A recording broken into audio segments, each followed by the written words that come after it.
ଢେଙ୍କାନାଳ ଜିଲ୍ଲା ମୀନା ବଜାର କୁମ୍ଭାର ସାହିରେ 1987 ମସିହାରୁ ଆରମ୍ଭ ହୋଇ ଆଜି 37ତମ କୁରାଳ ପଞ୍ଚମୀ ପୂଜା ବର୍ଷ ପାଳିତ ହୋଇଛି। ଲକ୍ଷ୍ମୀ ନାରାୟଣ ହେଉଛନ୍ତି ଇଷ୍ଟ ଦେବତା କୁମ୍ଭାରମାନଙ୍କର। ଆଜି କଳସ ଯାତ୍ରା, ଅଧିବାସ ପୂଜା, ସୂର୍ଯ୍ୟ ପୂଜା, ମଣ୍ଡଳ ପୂଜା ଅନୁଷ୍ଠିତ ହୋଇଥିଲା। ଏବର୍ଷ ରୌପ୍ୟ ଅଳଙ୍କାର ଲାଗି କରାଯାଇଥିଲା। ଆଜି ସପ୍ତମ ଦିବସରେ ଅନ୍ନ ପ୍ରସାଦ ଲାଗି କରାଯାଇଥିଲା। ଅନ୍ନ, ଡାଲି, ଶାଗ, ଆମ୍ବୁଲ ଖଟା, ତରକାରୀ, କ୍ଷୀରି ପ୍ରସାଦ ଆକାରରେ 2000ରୁ ଊର୍ଦ୍ଧ୍ବ ଭକ୍ତ ପ୍ରସାଦ ସେବନ କରିଥିଲେ।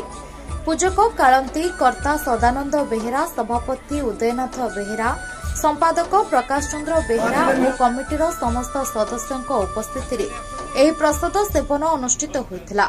7 ଦିନ ଧରି ଚାଲିବ ଏହି ପୂଜା। ଆଜି ପୌର ଅଧ୍ୟକ୍ଷା ଶ୍ରୀମତୀ ଜୟନ୍ତୀ ପାତ୍ର ଓ ମିଳିତ ବଜାରର ସଭାପତି ରାମଚନ୍ଦ୍ର ପାତ୍ର ଆଜି ମଣ୍ଡପ ପରିଦର୍ଶନ କରିଥିଲେ।